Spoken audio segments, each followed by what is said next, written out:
Alam nyo ba na, nasa nakalipas na 19 na taon may isang media personality na regular na sumusubaybay sa mga nadodocument na mga kaganapan sa palarong pambansa.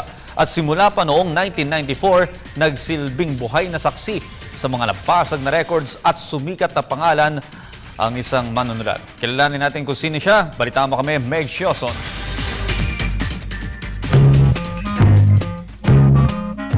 Sa nakalipas na 3 dekada, palagi nakikita sa media center ng palarong pambansa si Journal Group reporter Clyde Mariano. Balbasarado, magaling magtanong at mabilis sumulat. Ang ilan lamang sa mga katangian ng mamang ito na kung tawagin ng mga fellow Philippine sports writer ay James. This is my 19th Palarong coverage. I really enjoy covering Palarong because this is a very challenging coverage because of so many sports. Tinawag rin ni Mariano na a must for all sports writers na i-cover ang pambansa.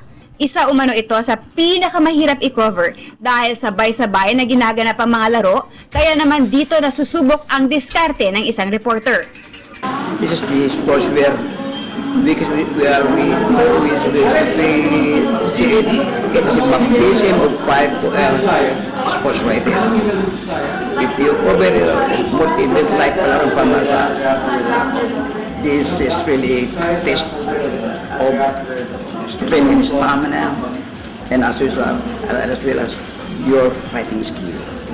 Maging ang mga new breed of journalists na tulad ni Bong Pedralves ng Malaya ay sang-ayon rin sa sinabi ni Mariano na ang palaro ang isa sa mga toughest beats ng isang media man. Yeah, I would consider it among yung mga multi-sports events that I've covered the Southeast Asian Games at the Asian Games, medyo malapit ko sa puso ko dahil nga kasi ang mga kabataan dito ang siyang naglalaro. Ang media ay isa sa pinaka-importante ng Department of Education at ng host province sa pagpapaabot sa publika ng mga kaganapan sa pinakamalaking grassroots sports development program ng bansa.